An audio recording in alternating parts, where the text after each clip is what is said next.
जिस तरह से सर का बच्चा बच्चा भारत के प्रधानमंत्री नरेंद्र दास दामोदर मोदी को पहचानता है, वैसे ही उदयपुर का बच्चा बच्चा अब एल&टी कंपनी को पहचानता है।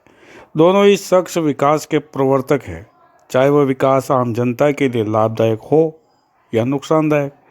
जिस तरह से एल&टी कंपनी द्वारा बनाई हुई सड़कों पर फिसल कर आए दिन वाहनों की दुर्घटना हो रही है, एक लाभ तो सीधा सीधा यह नज़र आ रहा है।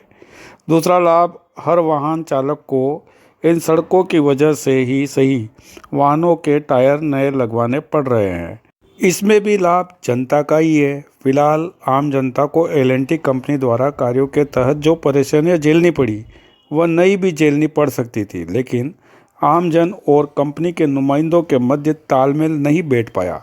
अब आप देखिए कि पूरे शहर की तरह ही शहर का मुख्य चौराहा दिल्ली गेट पर भी एल&टी कंपनी द्वारा कार्य किया जा रहा है। आपको यह भी याद दिला दूं कि सूरजपोल चौराहे से लगाकर बाबू बाजार तक के कार्य को करने में लगभग एल&टी कंपनी को 1.5 साल से भी ज़्यादा लग गया। उसी के दूसरी ओर दिल्ली गेट के मुख्य चौराहे पर 3 व्यवसायियों के द्वारा एल&टी कंपनी के कलाकारों के मध्य क्या तालमेल बिठाया, यह तो हम नहीं कर सकते, लेकिन तीनों ही व्यवसायियों को व्यवसाय करने में किसी प्रकार की कोई बाधा न पहुंचे, इसका ध्यान एल&टी कंपनी के कलाकारों द्वारा बखूबी रखा जा रहा है। तीनों ही व्यवसायियों के यहाँ पर सशुल्क भोजनशाला चलती है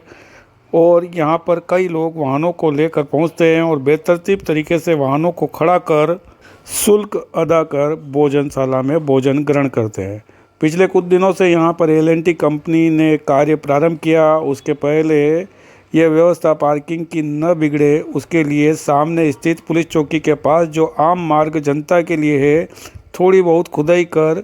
उसे बंद कर दिया और उसे बना दिया इन तीनों व्यवसायियों के लिए पार्किंग स्थल। हालांकि वहां पर किसी प्रकार का कोई कार्य एल&टी कंपनी द्वारा नहीं किया जा रहा है, लेकिन सड़क को क्षतिग्रस्त कर यह दिखाने का प्रयास किया जा रहा है कि यहाँ पर काम चल रहा है। लेकिन वास्तविकता में यह है कि तीनों ही सशुल्क भोजन चलाने वाले व्यवसायियों के लिए एल&टी कंपनी द्वारा पार्किंग की व्यवस्था मुहैया करवा दी गई है,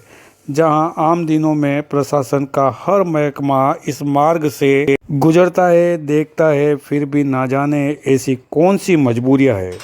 जो वहां पर अन्य जगह के भांति अपना दमखम दिखाने में नाकामयाब महसूस करता है। सभी लोग जानते हैं कि यहाँ पर मुख्य चौराहे का बहुत बड़ा